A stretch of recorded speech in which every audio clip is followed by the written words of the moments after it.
buenas tardes. Bienvenidos a este servicio, a esta transmisión de Viernes de Crucifixión. Como pueden ver, estamos intentando este formato que ya lo habíamos hecho, entonces, pero no lo habíamos hecho con audiencia y había sido siempre dirigido hacia las cámaras. Pero bueno, hermanos que están en sus casas, un saludo, les mandamos un abrazo. Pero tenemos aquí en la iglesia bastantes hermanos, hermanas que están con nosotros, que nos acompañan, algunos que van llegando para comenzar con esta transmisión. Y la idea de tener este servicio es, por supuesto, reflexionar en lo que sucedió en aquella tarde en la que el Señor fue crucificado. No queremos hacer esto siniestro ni deprimente, pero sí queremos llevarnos o ir juntos a un momento de reflexión y de considerar las cosas que sucedieron. Y pues como pueden ver, no estoy solo en esta ocasión. Raúl, David, ¿cómo están en esta tarde? Bien, muy bien, muy emocionados otra vez de poder estudiar, compartir con ustedes y sobre todo, como dices, en un día tan importante. Es muy importante que reflexionemos, y toda la historia de la humanidad, toda nuestra vida debe regirse alrededor de este momento, ¿no? Entonces es algo muy, muy importante. Sí, la verdad está chido poder hablarlo en este contexto porque no es algo que se hace usualmente. La cuarentena nos ha empujado a hacer muchas cosas, pero me da gusto que nos haya empujado a hacer esta. Precisamente por lo que decías, que es difícil no hacer esto sombrío. Y no podemos hacerlo triste porque, pues, spoilers, sabemos que Cristo resucita. O sea, nos sabemos amados, salvados, nos sabemos bendecidos, nos sabemos un montón de cosas que el día de hoy no determina. La muerte de Cristo no determina todo lo que sucedió. La victoria de Cristo al resucitar es algo increíble, pero también está la victoria que Él tuvo en la cruz. Es el mismo evento. Entonces, al sabernos bendecidos por su resurrección, también en este momento creo que nos podemos alegrar, reconociendo que el sacrificio que Jesús hizo por nosotros fue enorme, pero sabiendo que va a resucitar, resucitó después de 3 días. Sí, no podemos hacer como que no sabemos lo que sucede y qué pasará el domingo. O sea, no podemos verlo desde esa perspectiva. Y está chido hacerlo en este contexto también porque podemos estar, no sé si decir tristes, pero algo que se parezca a triste juntos, y podemos estar alegres juntos. Lo único raro es que no sé hacia dónde ver, pero voltear. Pues yo sé que para allá no, porque eso sí se va a ver raro en la transmisión, pero está un poquito extraño ver a quién estoy hablando. Sí, pues puedes ver a Raúl. Es lo que siempre hago. Raúl, te extrañábamos también porque pues hemos estado haciendo el podcast, entonces sí nos hacía falta tu soberana presencia. Gracias, ¿no? Pues gracias, es un gusto estar con ustedes, ¿no? Vamos. Hacía falta la prudencia, creo que es lo que querías decir. Básicamente. Todos sabemos que eso es culpa mía, no pasa nada. Pues no sé si es culpa tuya, pero hermanos, si han estado escuchando el podcast, es obvio que se han dado cuenta que de pronto nos dejamos llevar hacia lugares no tan buenos a veces. Entonces necesitamos que viniera Raúl a contenernos, especialmente en una tarde como hoy. Yo algo que estaba pensando, y antes de entrar al pasaje que vamos a estudiar y al contexto, ¿cómo podemos hacerle para que cada Semana Santa no sea algo trivial y no sea así como que, pues sí, ya sabemos lo que pasó y otra vez y algo que se vuelva casi de rutina? ¿Cómo podemos resaltar lo valioso, lo importante, sabiendo lo que sucede y entendiendo lo que decía ahorita Raúl, ¿no? Cómo todo el contexto del cristianismo, toda nuestra vida tiene que girar alrededor de lo que sucedió, pero cómo le hacemos para no trivializarlo o para refrescar, o no sé si me explico para dónde voy. Sí, entiendo que es difícil, como por una parte no trivializar, porque es algo que celebramos cada año, que a lo mejor cada domingo hacemos referencia a incluso, entonces podríamos decir, no, sí, ya sé, sí, Cristo murió y luego también resucitó, y lo podemos ver como una historia simple, algo que pasó. Pero creo que vale mucho, sirve mucho tener y es algo que podemos ir ahorita, ¿verdad? Cuando vemos verdaderamente que tenemos un problema como humanos, ¿verdad? Un problema de pecado, de egocentrismo, de hacer nuestra voluntad, y hacia dónde nos lleva eso, y hacia dónde lleva una vida sin Cristo, una vida sin Dios, una vida lejos de Él.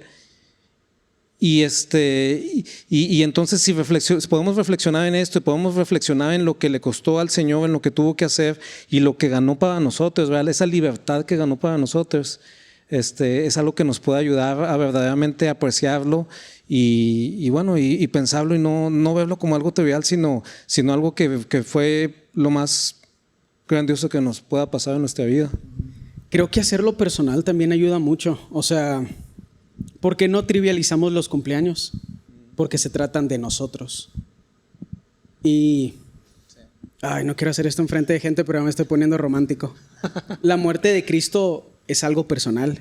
Él murió por nosotros.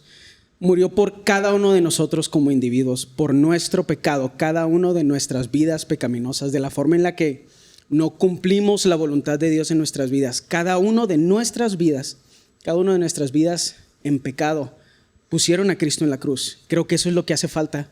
No trivializamos los cumpleaños porque se tratan de nosotros, pero también Cristo en la cruz se trata de nosotros. Yo me acuerdo cada Viernes Santo que Él murió por mí. No me acuerdo que murió por mi esposa, aunque eso también es cierto.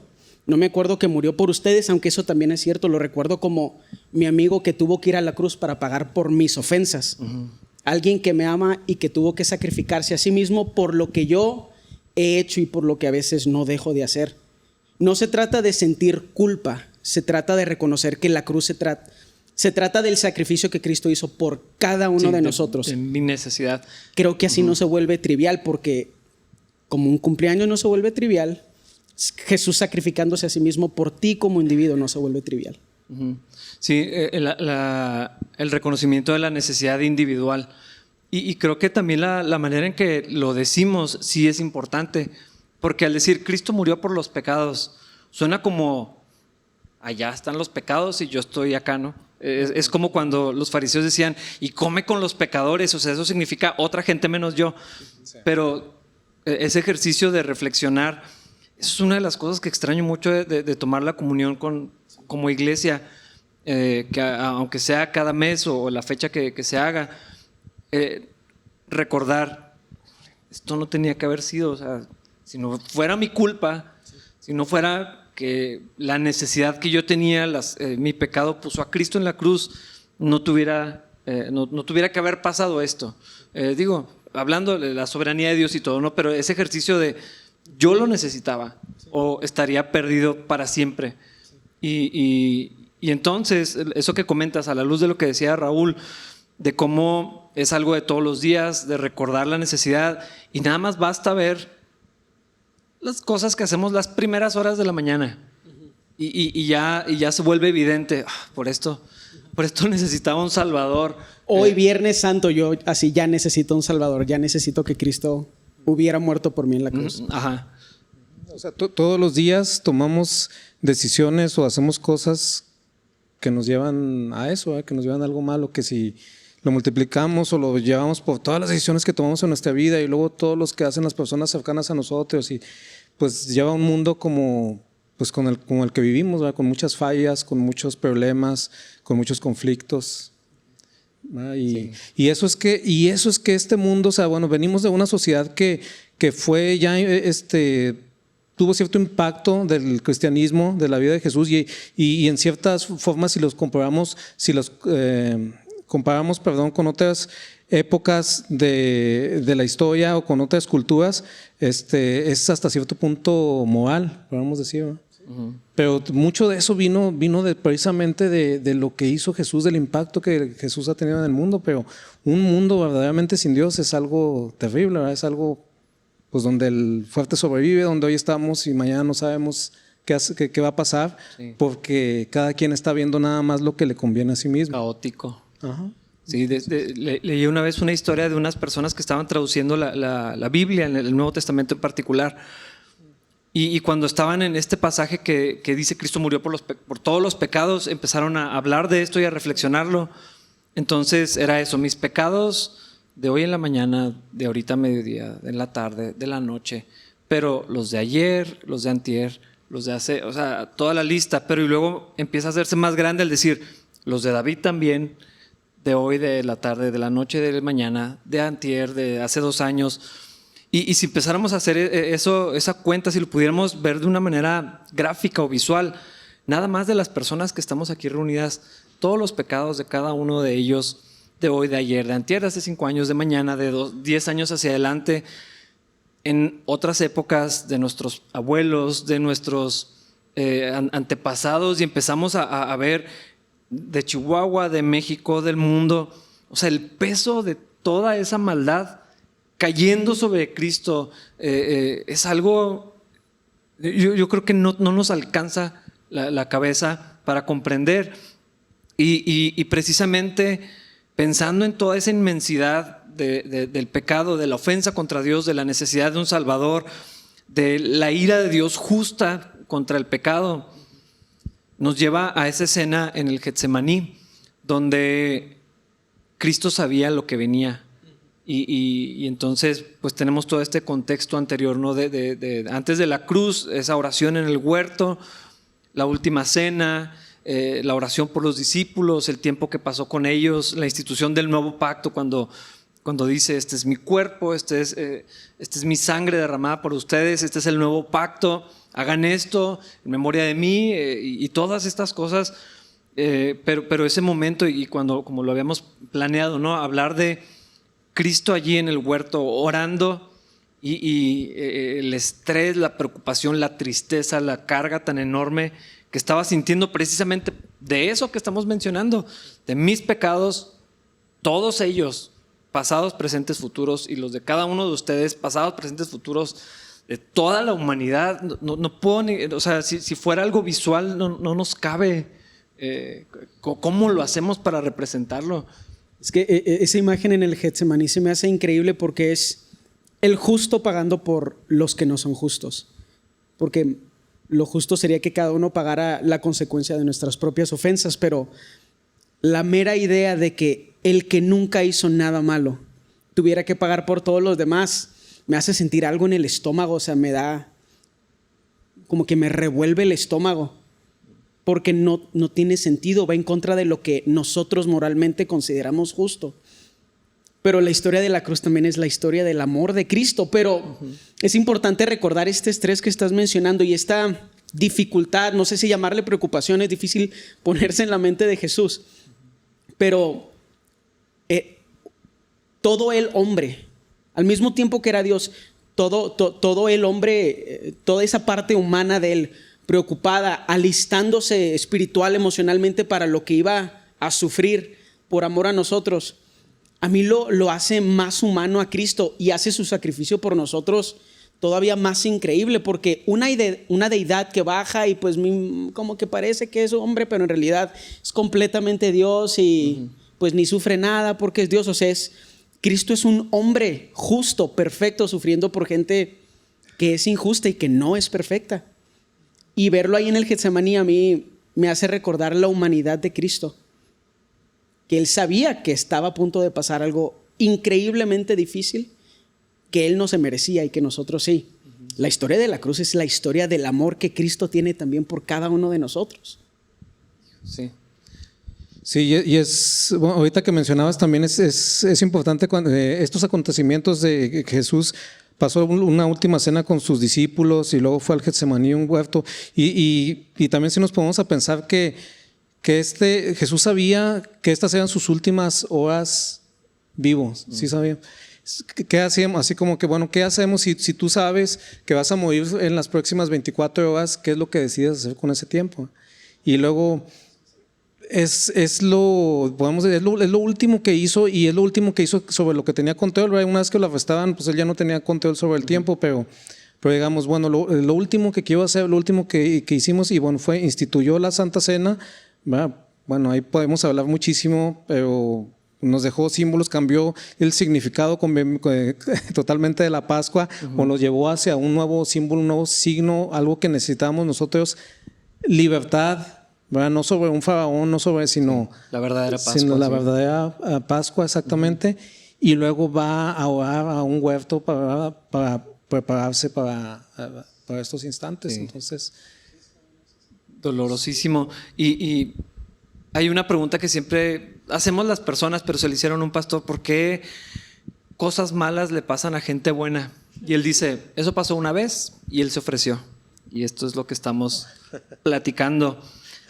Y me gustaría que empezáramos a leer allí en esto. Hijo, ojalá hubiera tiempo para leer todos los eventos que suceden antes de la crucifixión.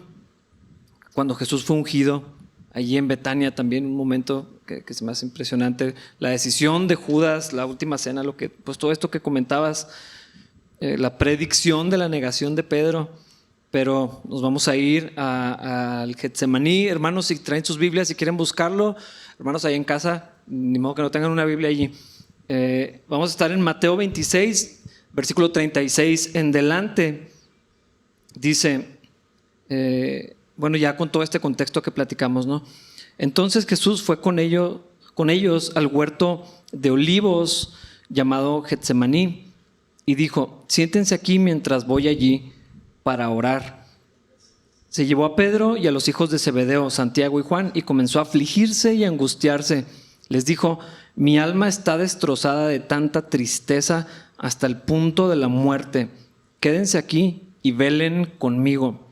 Lo voy a leer todo y yo creo que ahorita podemos empezar a platicar o a desglosarlo.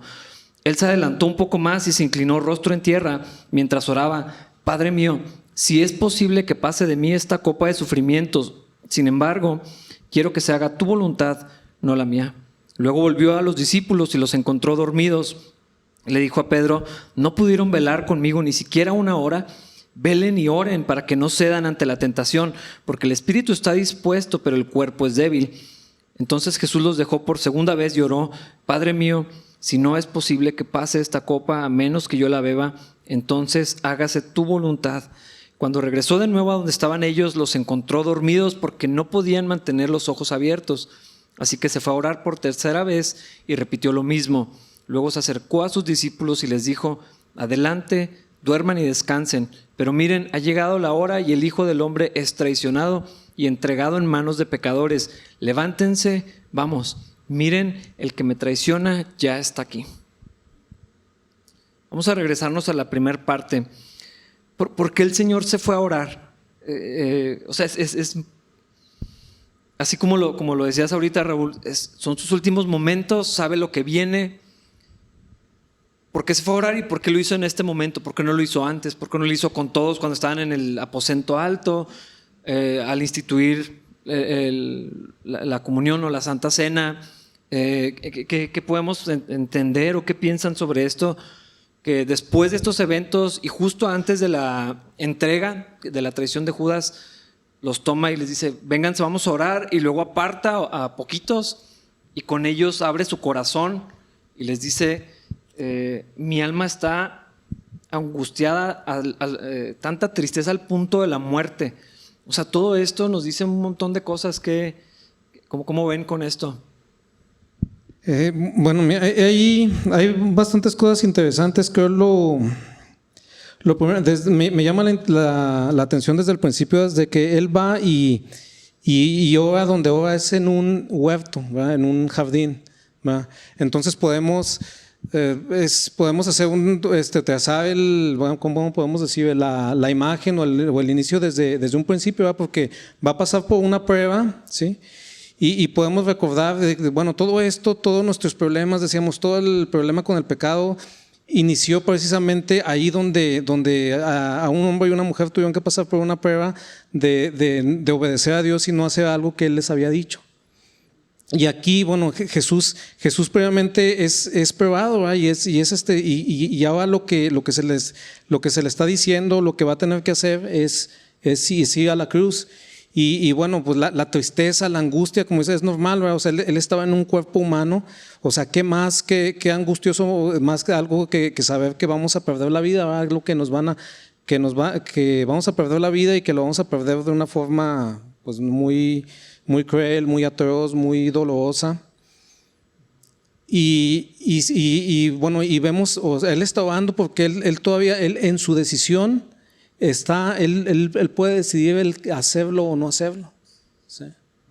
Obviamente él no lo quiere hacer, ¿verdad? Pero él va y él lo va y él dice, muy diferente, ¿verdad? A un Adán, una Eva que a lo mejor nada más fallaron o pecaron tomando una decisión de algo que simplemente les agradó y se les hizo bonito, ¿sí? A algo que me va a costar la vida y aún así, digo, él dice, hágase tu voluntad y no la mía. ¿Sí? ¿Cómo nos lleva esto bueno, y debemos de reflexionar de que tenemos, la mayoría de los problemas que tenemos en este mundo es porque queremos hacer nuestra voluntad y no la del Señor. ¿Sí? Y bueno, entonces el primer paralelo, lo primero que podemos ver es bueno, lo que por eso a Jesús también se le llama el segundo Adán, lo que el primer Adán no hizo, lo que el primer Adán nos llevó, podemos decir, hacia una línea de pecado, hacia una línea de sufrimiento a todos. El segundo Adán nos va a liberar y nos va a llevar a una línea muy diferente. ¿Por qué? Porque Él va a obedecer y Él nos quiere llevar por ese camino de que nosotros podamos hacer lo mismo también.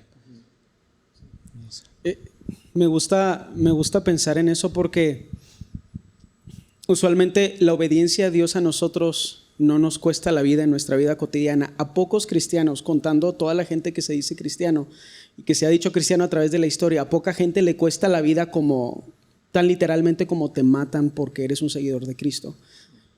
Pero aquí también Jesús está poniendo un ejemplo increíble de hacer la voluntad de Dios a pesar de las cosas que están alrededor, a pesar de que a veces no es lo más fácil.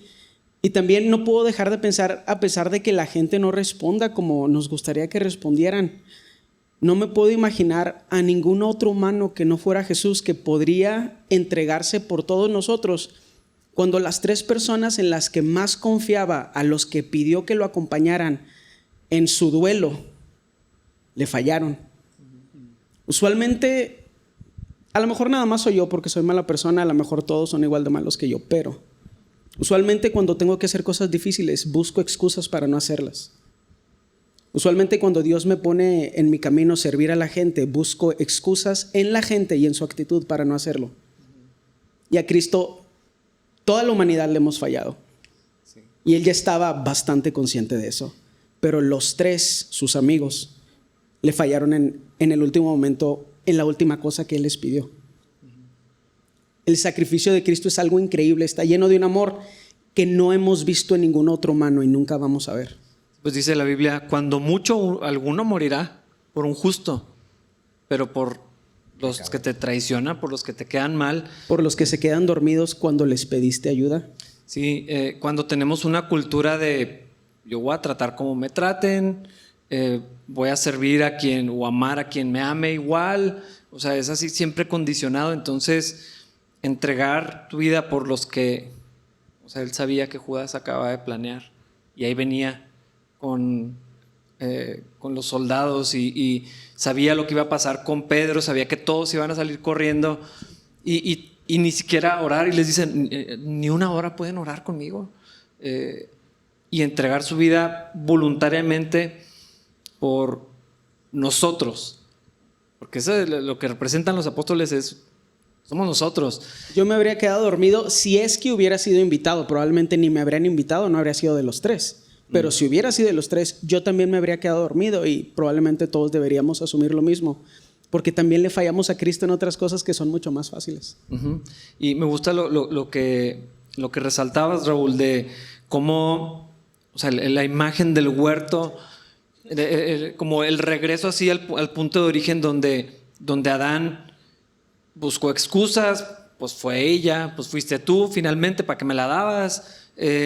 Y haciéndose para atrás cuando Satanás estaba manipulando y engañando a su mujer, y acá vemos la imagen de Cristo tomando una responsabilidad que no le correspondía, tomando un lugar que no se merecía y restaurando todo y cerrando el ciclo de lo que Dios mismo dijo que iba a pasar, donde en esta profecía y en este juicio y promesa que le hizo a Adán y a Eva de decir, pues vas a destruir a la serpiente. Entonces así como un flashback así de regreso a Génesis 2 y 3 y todo lo que sucedió allá para restaurar toda la creación y poder tener todas las cosas otra vez a sí mismo y como había planeado que fueran y volvernos a dar ese lugar que teníamos delante de Dios. Es impresionante ver ese paralelo que mencionas, que muchas veces nos pasa por alto. ¿Por qué se fue al huerto? Estaba viendo en un mapa, ni siquiera estaba cerca, o sea, no estaba a la mano de donde estaban en el aposento alto, en el lugar que tradicionalmente se elige. O sea, pues tuvieron que hacer un recorrido allá para el cerro, para ir abajo del monte donde estaba este bosquecito de olivos, y ahí es donde fue a tomar ese lugar de como el segundo Adán.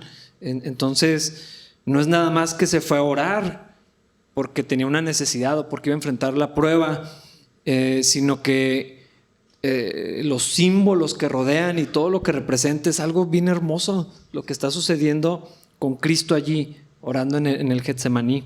Está padrísimo eso. Está... Bueno, también sabíamos precisamente en la historia bíblica, ¿verdad? Estábamos esperando precisamente un Salvador y siempre en el transcurso del tiempo alguien quien se vio promisorio, alguien como un David que decían, este es el Mesías que nos va a salvar.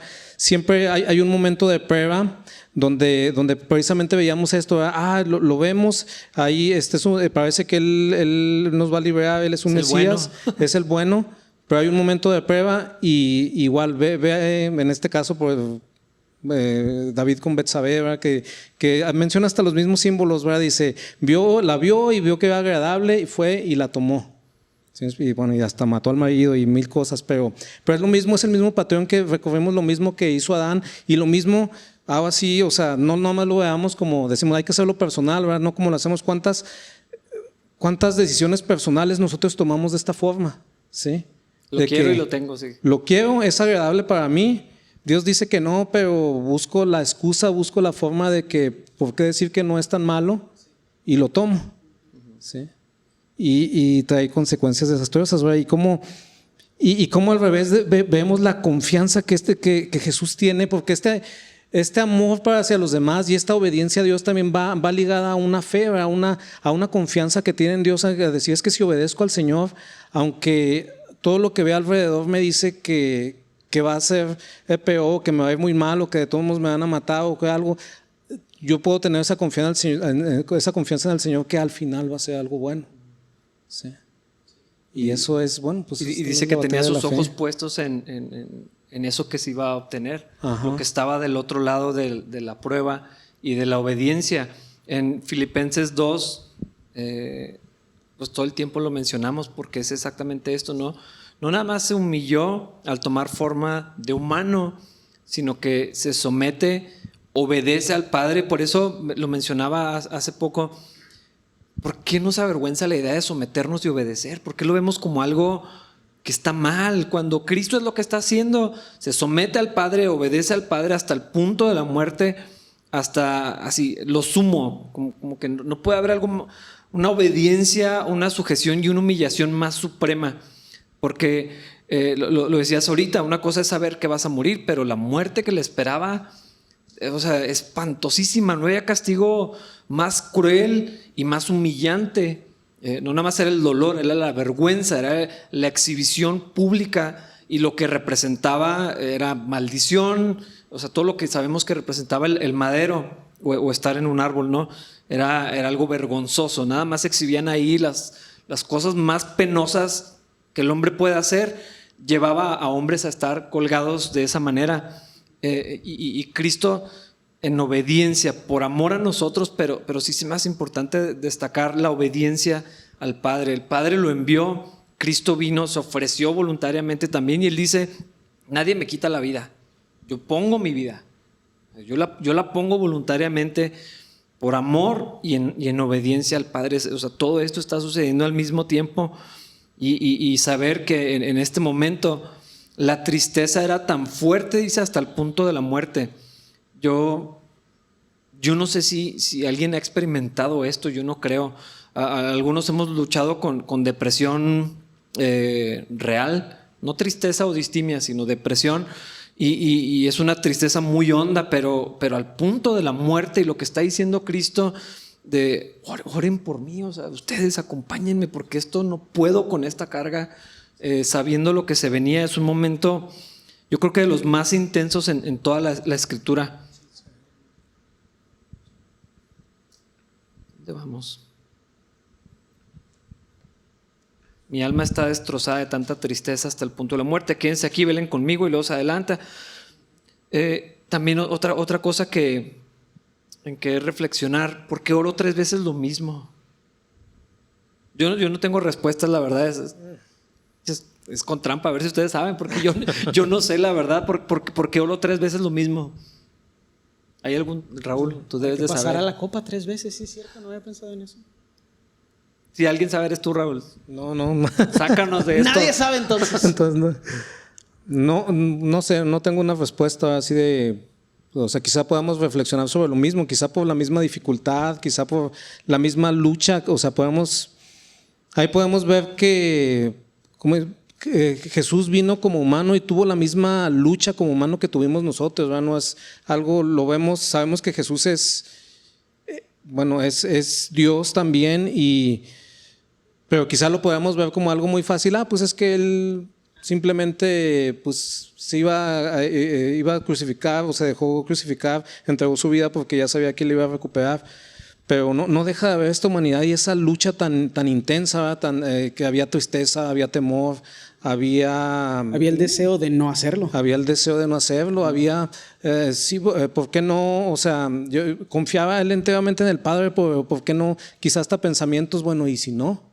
¿Sí me explico? O sea, es una lucha realmente intensa, ¿no? Y por eso iba y volvía y a lo mejor se quería apoyar como con sus amigos, como comentaban, y sus amigos no estaban ahí, sus amigos estaban dormidos y, oigan, ayúdenme otra vez y o sea, no sé, yo lo único que puedo pensar es, o sea, fue una lucha verdaderamente intensa, no era algo fácil, era algo que había demasiada desesperación y mucha tristeza. Yo creo Cristo fue humano. Es que eso iba a mencionar. Nuestro entendimiento de la persona de Cristo, 100% Dios, 100% hombre. Yo he visto que esto todavía genera confusión. Hay gente que me ha dicho, ¿de dónde sacas que Cristo era los dos? Cristo es Dios. Y sí, otros que no ha sido el caso, pero sabemos que hay corrientes donde dice, Cristo dejó de ser Dios y era meramente un hombre, pero las dos naturalezas coexistiendo y al mismo tiempo, porque a veces creo que lo vemos como mitología, donde pues es un semidios, es por encima de cualquier humano promedio. Sí, descalificamos el sacrificio porque pues no qué lo chiste humanizamos. si es Dios, ¿no? O sea, como esa idea de decir, pues si yo fuera Dios yo también podría soportar eso, ¿no? Pero entender que era Cristo, o sea, su naturaleza divina, pero o sea, 100% hombre, con todo lo que la carne, es más, Él lo está diciendo, la carne es débil. Y ese momento tan difícil, yo creo que sabiendo muchos lo que Cristo o todos hubiéramos corrido, o sea, no hubiéramos orado que pasara de la copa, o sea, nomás no la hubiéramos tomado y los discípulos lo hicieron y ni siquiera les tocaba la carga de esto, ¿no? Poquito antes Pedro había dicho, Señor, hasta la muerte contigo, y cortando orejas, y que eso pasa más adelante, ¿no? Pero envalentonado y a la mera hora, o sea, negando al Señor, diciendo groserías para que no lo relacionaran, así como que no, los de Cristo hablan de una forma, y se puso a maldecir y a decir cosas para que no se confirmara que era de los de Cristo. Y Y no sé, o sea, creo que sí es importante entender la humanidad de Jesucristo. Y yo creo que cuando fue tentado por Satanás en el desierto, no se compara a lo que está pensando aquí, ¿no? De saber el dolor, y yo creo que lo que a mí más misterioso me parece, Jesús sabía también lo que iba a causar con el Padre, ¿no? Cuando eventualmente cuando estuviera en la cruz, cuando dice, ¿por qué me has abandonado? La ira de Dios derramándose sobre él. ¿Qué podríamos mencionar de esto, ¿no? De esto que sucede, ese momento en la cruz donde se culmina la obra de Cristo, y creo que es algo complejo de entender o de ver. ¿Qué es lo que sucede en la persona de Jesús cuando está en la cruz, ¿no? Y cuando expresa esto de por qué me has abandonado? Jesús sabía que eso venía, pero ¿qué sucede ahí en la cruz cuando esto pasa? La verdad, yo pienso mucho en eso porque es difícil saber qué haría Jesús estar triste. Él era una persona gozosa, no era el Jesús que a veces vemos pintado en constante depresión o triste. Era un hombre alegre, un hombre gozoso. Y no sabemos también cómo fue puesto todo el pecado de la humanidad sobre él. O sea, son cosas sobrenaturales que no podemos cuantificar, no son fáciles de explicar. Yo siento que su mente consciente se estaba preparando para empezar a cargar con todo el pecado, y él no había pecado. Se estaba preparando no solo para la separación que el pecado le iba a provocar del Padre, sino para cargar algo que él como individuo no había experimentado. Él había visto gente pecar, él había sido la víctima del pecado de la gente, pero él nunca había experimentado en sí mismo el pecado, y cargó con el pecado de todos nosotros, experimentando algo nuevo para él y extremadamente doloroso, lo que eventualmente lo iba a alejar del Padre. No nos podemos imaginar qué se siente eso, pero es un dolor físico prácticamente indescriptible, pero un dolor emocional y espiritual que no tiene comparación con nada que nosotros podamos experimentar. Siento que es más doloroso que te arranquen un hijo de las manos o ver a alguien que amas fallecer.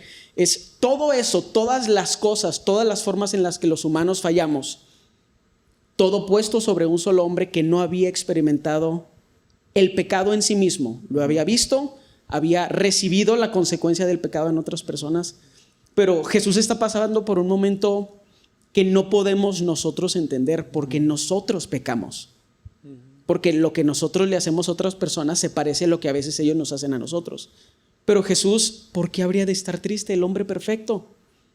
¿Por qué habría de sentir una tristeza que se parecía a la muerte, un hombre que nunca falló en nada? Es porque estaba preparándose para llevar todas nuestras fallas. Y es que si no es por amor, ¿quién haría eso? Un amor que no podemos comparar con ningún otro amor. Ahí Cristo se está preparando para sufrir algo que nadie ha sufrido y nadie va a sufrir nunca. Y no se puede comparar. Esa cantidad de sufrimiento no se ha visto y nadie más la ha experimentado si no es Cristo. Y es un hombre como nosotros. No solo es un Dios, cuando se subió a la cruz no apagó sus receptores nerviosos para no sentir absolutamente nada. Cada segundo en la cruz lo sufrió. Cada momento de separación del Padre lo sufrió. Cada momento también, mientras los 30, los años que vivió en carne algo que tampoco había experimentado. O sea, creo que a veces no consideramos lo increíble que es el sacrificio de Cristo porque le adjudicamos pura divinidad y no le adjudicamos humanidad. Es como si yo me sacrificara por ustedes. No lo haría. Pero quiero que quede claro, ninguno de ustedes lo haría por mí tampoco.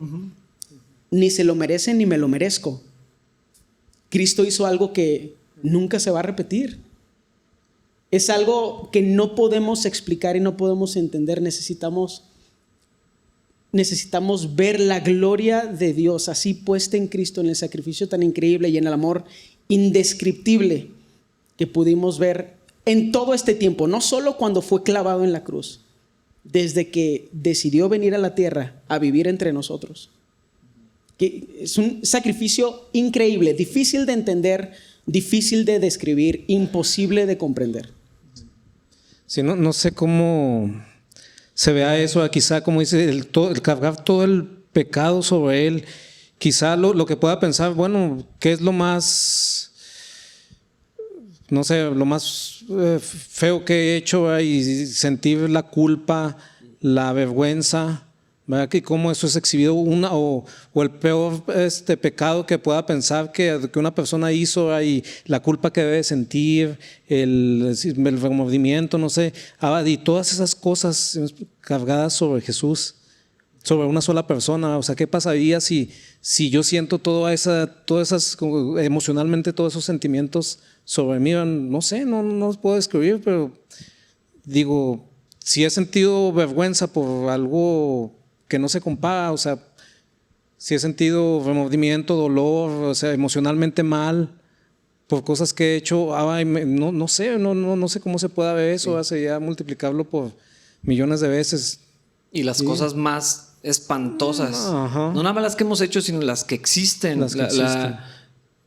Cuando vemos la capacidad del hombre, o sea, del ser humano de dañar, de destruir, o sea, toda esa perversión, toda esa maldad cayendo sobre Cristo, pero no solamente eso, sino la Biblia dice, la paga del pecado es muerte.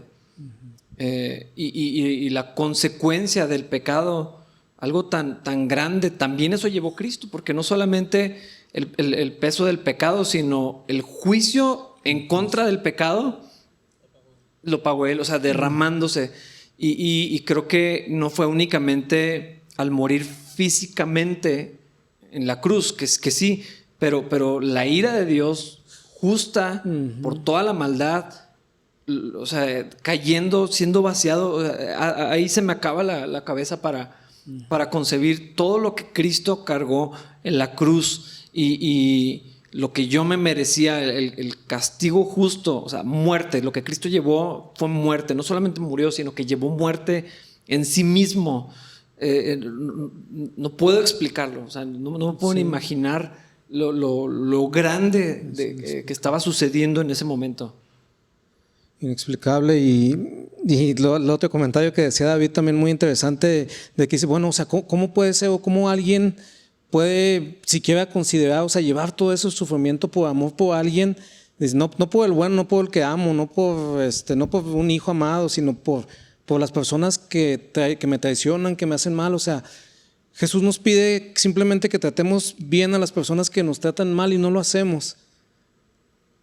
Y Él llegó al punto de morir por cada uno de nosotros y de esa forma, sufriendo algo inconcebible. Es que es bien difícil de entenderlo porque es algo que percibimos de forma religiosa, pero siento que es como si yo voy ahorita al súper y les mando la cuenta para que me transfieran el dinero. O sea, no tiene sentido. O sea, si yo voy al súper y me gasto 2,000 pesos de mandado y les mando un WhatsApp y les digo, oye, fueron 2,300 del mandado. Nunca gasto tanto, pero nada más somos dos en la casa y no soy tan trabajador. Puro atún de dorado. Es como si yo hiciera eso y no solo les mandara la cuenta, sino que asumiera que la van a pagar. O sea, es yo ir por el mandado, comprar lo que yo quiera y luego mandarles a WhatsApp el recibo y preguntarles, oye, ¿cuándo me transfieres? Eso, o sea, suena, me está dando coraje y yo estoy poniendo el ejemplo. No lo vayan a hacer, por favor, porque me va a dar un ataque cardíaco. Es lo mismo, pero multiplicado por todos nosotros, por todo el tiempo que ha existido y todo el tiempo que va a existir. La cuenta, o sea, el recibo que Cristo tuvo que pagar por nosotros es indescriptible y lo pagó un humano. O sea, no lo pagó solamente el creador de todas las cosas, el que estaba con el verbo, no lo pagó solamente la parte de la Trinidad, lo pagó un humano. Yo no le pediría a nadie que pagara mi recibo del mandado, pero le pedimos a Cristo que pague todos nuestros pecados y a veces no consideramos la demanda tan alta que es y el amor tan increíble que Cristo debe haber sentido por nosotros en todo este momento, mientras Él hacía ese acto que físicamente se ve como estar en una cruz, pero espiritual y emocionalmente ni siquiera me lo puedo imaginar. No es pagarle dinero a alguien por algo, es pagar por todas las cosas que alguien ha hecho, y es, a pesar de que pienso en el sacrificio físico del Señor, no puedo dejar de pensar en el amor, cómo se siente tener ese amor tan grande. Porque yo no conozco a tanta gente, no puedo pensar en tantas personas. Cuando pienso en amor, a lo mejor pienso como en 8 o 9 personas. Cristo estaba pensando en cada uno de nosotros cuando pagó por nuestros pecados. ¿Qué es eso? O sea, no podemos describirlo, pero era un humano como nosotros, pero perfecto, mucho mejor, dispuesto a llevar la carga que ninguno de nosotros llevaría. Y ni podríamos. Ese es otro factor. Es que es tan increíble y por eso me gusta que podamos hablar de las cosas que ya sabemos, pero como volverlo a sacar y volverlo a es que no puedo decir hacer vivo, no sé cómo expresarlo, como traerlo al frente otra vez y asombrarnos y entender, o sea, cómo Dios hizo eso por mí. No debía haber sido así. Yo debía esa deuda. Ahorita que pones el ejemplo de deber algo, cuando alguien dice, yo pago lo tuyo, o sea, lo que eso significa es, híjole, pues gracias, o sea, yo tenía para pagar, pero gracias. Y es algo que nos mueve, es un acto de generosidad, es una bendición. Para ponerle un paréntesis, especialmente cuando pides no sabiendo que esa persona va a pagar, entonces te dejas caer.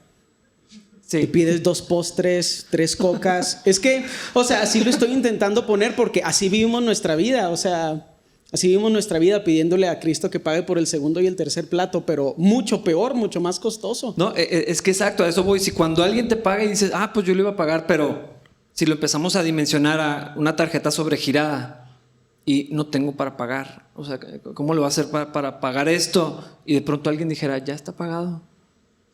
O sea, nomás pasa y firma, ya no debes. ¿Cómo? O sea, yo me gasté todo eso, o sea, hice muchas tonterías, no debía haber sobregirado así la tarjeta, esa deuda es mía. Y dicen, no, es que alguien la agarró y alguien la pagó y ya está saldada, o sea, ya no debes. Eso es algo impresionante. Porque la deuda no desapareció, alguien tuvo que pagar. Exactamente. Gratis es para nosotros, ¿no? Lo que Dios ofrece, pero no fue gratis.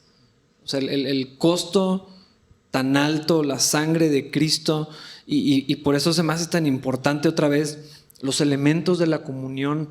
No es cualquier cosa poder considerar y decir, esto me recuerda o me debe de recordar que el cuerpo de Cristo fue destrozado literalmente por nosotros, y la sangre derramada, porque sin derramamiento de sangre no hay remisión de pecados, por mí, por lo que yo debía, por las tonterías que decidí hacer, porque ninguna fue accidente, todas voluntarias, todas un acto de rebelión, todas un acto egoísta, y en casi todos los casos consciente de decir, prefiero esto, lo que decías ahorita, ¿no, Raúl?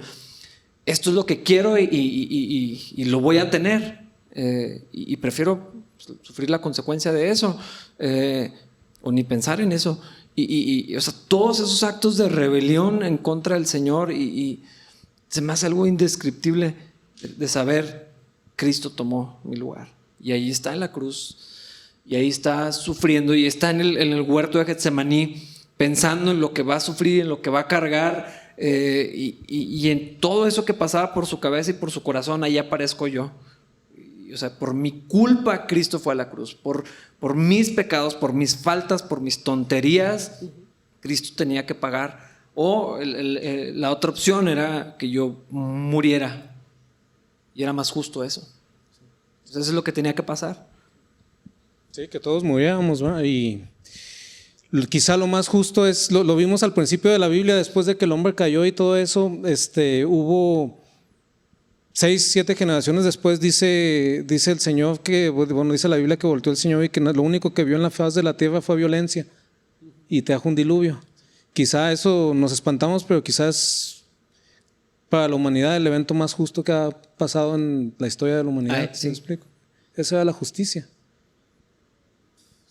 Pero Cristo, ¿verdad?, tanto fue su amor que dijo, bueno, para que ellos no tengan que tener ese fin, Él se entregó por nosotros. Y eso, pues eso nos cambió la historia, el mundo y la vida a cada uno de nosotros. Literalmente sí. La historia del mundo y la vida de cada uno. Y el ícono de la cruz, que era una causa de vergüenza, ahora se volvió un reflejo, es un ícono de amor ahora. Y creo que tenemos que recordar eso también cuando estamos hablando acerca de Cristo. No estamos hablando de juicio, ni siquiera estamos hablando de culpa, porque Él ya llevó nuestra iniquidad. Estamos hablando de reconocer lo más conscientemente posible que el amor de Cristo cubrió nuestras fallas, su sacrificio cubrió nuestras fallas. Es un amor increíble, es un amor difícil de entender, imposible de procesar. Es algo como en lo que vivimos. Estoy intentando pensar en una palabra, como dwelling, vivimos, como habitamos en ese amor. Por causa de esa gracia no somos consumidos, o sea, por causa de esa gracia no nos envía Dios otro diluvio que probablemente tenemos varios milenios mereciéndonos. O sea, vivimos en libertad. Cristo nos compró con su sangre en la cruz, pero ¿qué es lo que compró? Compró nuestras vidas y compró para nosotros la oportunidad de vivir para Él. Ya no somos esclavos del pecado, ya no tenemos que ser la peor versión de nosotros, o no sé cómo ponerlo. De la misma forma que Cristo tomó toda la responsabilidad que Él podía llevar al morir en la cruz, también es una invitación para nosotros para vivir en la libertad que Él compró en la cruz para nosotros. La salvación no es solo para no ir al infierno, es para vivir en libertad aquí en la tierra. Esa es otra de las cosas que me parece increíble de la cruz. O sea, en el amor del Señor no solo está la salvación del infierno, está la libertad de vivir la vida de Cristo en nosotros aquí en la tierra. La vida abundante, sí. Sí, para vivirlo con gratitud, ¿verdad? Con felicidad. Muchas veces nos agobiamos por las cosas que pasan y todo, pero, o sea, ¿cómo cambiar nuestra perspectiva si lo vemos así, ¿verdad? Como acabamos de ver la justicia de Dios y cuando vemos todo el pecado que hay en el mundo y si en lugar de a veces nos creemos muy justo pensar o que podemos juzgar lo que Dios hace y que por qué pasan esto y por qué pasan estas cosas, ¿por qué no en lugar de pensar, bueno, ¿por qué salió hoy el sol, ¿verdad? En esta ciudad? O sea, es una ciudad malvada, a lo mejor es una ciudad por todas las cosas que hice, ¿por qué? O sea, ¿cuánto es el amor de Dios y cuánto es la justicia para que yo pueda respirar ahorita? O sea, eso no es justicia, no es lo que yo merezco, no es lo que ninguno de nosotros merecemos, ¿verdad? Y de verdad apreciar, ¿verdad? Como dices, podemos vivir apreciando mucho lo que tenemos, los regalos de cada día, lo que el Señor nos permite tener. Sí, es que precisamente el resultado de reflexionar en esto no es sentir o sea, culpa o tirarnos al piso, sino llevarnos a la gratitud, a la emoción de, o sea, tenemos café delicioso para tomar, o sea, ¿sí? Tenemos una vida que Dios nos ha bendecido, o sea, cada cosa que Dios nos da tiene otro sentido de, así como lo decías, o sea, en vez de juicio, esto que tengo, en vez de juicio, mi familia, en vez de la condenación, es la oportunidad de servir a la obra de Dios y la motivación de amar a otros. Y Elda, discúlpame que haga esto, pero no puedo dejar de hacerlo. Escuchar a Elda decir en ciertas circunstancias, Elda, ¿por qué estás aquí? Deberías de estar en tu casa. Después de lo que Cristo hizo por mí, no voy a presentarme a cumplir con mi trabajo, no voy a venir a servir a la iglesia de Cristo después de todo lo que hizo por mí.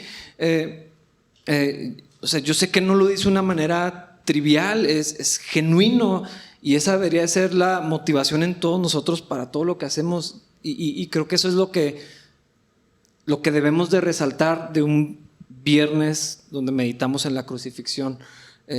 La vida que tenemos ahora, la oportunidad de ya no vivir en eso, de no ir camino a la muerte, sino tener todas las cosas que tenemos. Y o sea, como que todo de pronto se ve así de colores, y salen así arcoíris y pájaros y cosas así que dices, es que o sea, ¿por qué todo esto? O sea, es demasiado lo que Dios nos da.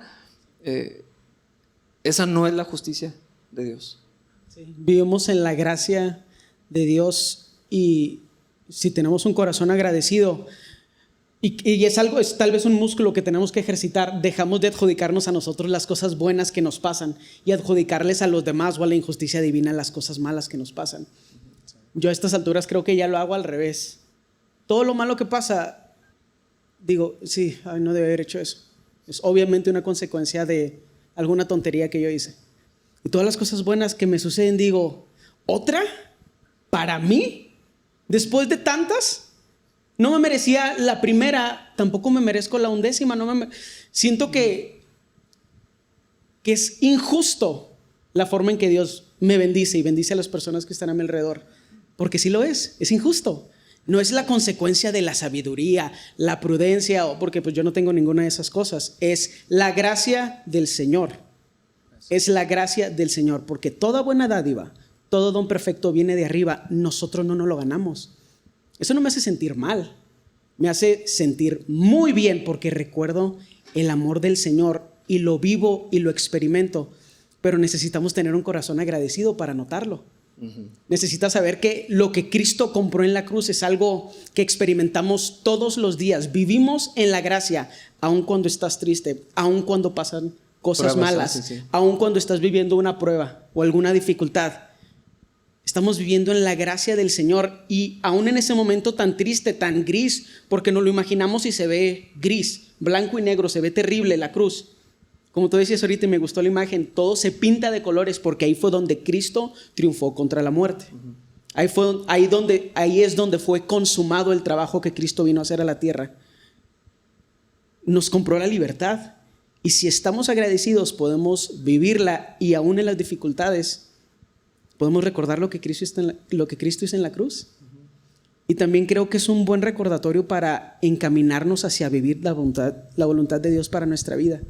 Porque tal vez lo más básico es ya no vivir una vida de practicar el pecado. Pero a mí me gusta la idea de pensar que en el proceso de santificación también empezamos a participar del plan de Dios para lo que Él quiere hacer aquí en la tierra. Qué increíble que junto con todo lo que hizo Cristo acerca del pecado en la cruz, también nos compró la oportunidad de participar en su plan para construir su reino aquí en la tierra. Sí, y de pronto, mira, a propósito, así como que, gracias Dios, o sea, tengo razón de vivir, de todo lo que hago, todo aporta, mi vida ya es parte del reino de los cielos. Y ahorita estaba pensando, si esto que estamos hablando y esto que sucedió y esto que recordamos un viernes como hoy, no es suficiente motivo para servir al Señor, para amar a la iglesia, para dar mi vida, para perdonar, para corregir el camino, para todas estas cosas, pues ¿qué otra cosa va a ser? Nada. O sea, ¿qué puede haber más alto que esto como punto de partida para la vida? O sea, no se me ocurre nada que sea suficiente. Es que necesitamos pensar, y ya lo mencionaste y nunca lo vamos a dejar de mencionar, Filipenses 2. En nosotros tiene que haber el mismo interés, la misma perspectiva, el mismo corazón que hubo en Cristo. Filipenses 2, o sea, Él vino, se humilló, existiendo en forma de Dios, no lo consideró algo a que aferrarse. Se despojó a sí mismo de todo lo que Él era, formando parte perfecta de la Trinidad, y vino a servirnos hasta una muerte, y una muerte extremadamente dolorosa y humillante. Si Cristo pudo hacer eso por nosotros, porque consideró nuestras vidas como más valiosas. O sea, no sé de qué otra forma conceptualizarlo. Cristo, al decidir venir a la tierra a morar entre nosotros y a sacrificar su vida por nosotros, Él consideró que nuestra vida era más valiosa que la suya. No sé de qué otra forma ponerlo, porque Filipenses dice eso. O sea, necesitamos considerar a los demás como más valiosos que nosotros, no más inteligentes, no más guapos, no más altos, no más ricos, no más pobres, nada más valiosos, sin importar el rol o la situación de la otra persona. Eso fue lo que Cristo consideró acerca de cada uno de nosotros. Es un amor que no se puede entender desde la perspectiva humana, no hay psicología que lo podría explicar. Es algo que es sobrenatural, y a ese plan estamos siendo llamados, o estamos llamados a participar de ese plan, de ese amor sobrenatural que es difícil de entender, pero que podemos y debemos participar de la construcción del reino de Dios aquí en la tierra. Y ahí es donde viene la fe y la confianza. Y otra vez que decíamos ahorita, la obediencia a Dios, a ese, o sea, aunque y empezar a participar de eso, así como Cristo me amó, dice, bueno, yo voy a amar a los demás. Y el mantenernos en esa fe cuando vemos que precisamente eso que experimentó Cristo también pasa, ¿verdad? A veces yo puedo empezar bien atado a los demás, pero voy a ver que pues también me atacan y me pasan cosas y no responden como yo quisiera, etcétera, etcétera. Entonces, o sea, como también Jesús nos da el poder, nos da la vida para que podamos seguir haciendo eso, para que podamos vivir ahí o levantarnos cuando no lo hacemos, ¿verdad? Que es entre la obediencia y entre la fe y entre la confianza, porque en realidad eso es lo que fuimos llamados, ¿verdad? Y bueno, ya no vivo yo más, Cristo vive en mí. Terminamos. Hermanos, si esto que hemos reflexionado, espero que lo hayan estado pensando junto con nosotros. Si esto no nos ayuda a considerar lo que sucedió hace un montón de años y sí recordarlo como probablemente el día más triste de la historia, pero ahorita ya no estamos en esa tristeza, ya sabemos lo que pasa, ya tenemos el fruto de lo que Cristo ganó en la cruz. Creo que sí es importante recordar la razón por la que Cristo estaba ahí, pero en lugar de que esto genere vergüenza en nosotros, más bien debería movernos a la fe y a todo esto que estamos diciendo. O sea, de allí viene la celebración, de decir, Señor, gracias, no me merecía esto, pero lo creo. No debía haber sido así, pero ya lo hiciste. Gracias por eso. Y entonces esto nos da así otro panorama completo. Y creo que sí los quiero animar a irse con esto, o en sus casas, cuando estén ahí en sus casas, a recordar lo que pasó, Cristo sufriendo la noche anterior y todo esto, y luego de ahí tomar lo que Dios nos ha dado. La dádiva de Dios es vida eterna, o sea, es un regalo así enorme, precioso, incomparable. No hay otra cosa más grande, no hay un regalo más impresionante que lo que el Señor nos dio en la persona de Cristo y a través de Cristo Jesús. No necesitamos más, y por eso el Señor le dijo a Pablo, mi gracia es suficiente. Mira, ahí está Cristo en la cruz. Recuerda esa imagen y lo que pasó unos días después y todo lo que viene junto con eso. Y pues con esto quisiera que termináramos, hermano Raúl, David, ¿algún último pensamiento que quieran decir? No me dejen cerrar a mí. Tú eres el pastor. Que tiene, para eso estamos aquí, hermanos. Esperamos que hayan sido edificados, desafiados, que les hayamos ayudado a pensar en todo esto que ya sabemos, para que no sea algo trivial, que no sea algo de que Semana Santa otra vez, vamos a la iglesia, hacemos esto, sino que sea como un aliciente, algo que se vuelva emocionante al pensar y recordar lo que Cristo hizo por nosotros, inmerecido, pero Dios quiso hacerlo, Dios nos amó de esta manera. Y hermanos, pues que nos mueva a vivir de acuerdo con lo que el Señor logró en la cruz. Disfruten de su fin de semana, los que tienen vacaciones, padrísimo, los que están fuera de la ciudad, los que están descansando, los que no tienen que trabajar, o al menos no de la misma manera. En todo eso, llévense este pensamiento y todo lo que hagan, hermanos, háganlo para la gloria de Dios. Gracias por estar con nosotros en la transmisión, hermanos, allí en sus hogares, a los que lo vean diferido también, y en particular, hermanos, a los que nos acompañaron esta tarde. Qué gusto verlos, qué padre que estén aquí con nosotros. Sí, esperamos que hayan sido bendecidos y nos vemos el domingo de Pascua, si Dios lo permite. Dios los bendiga.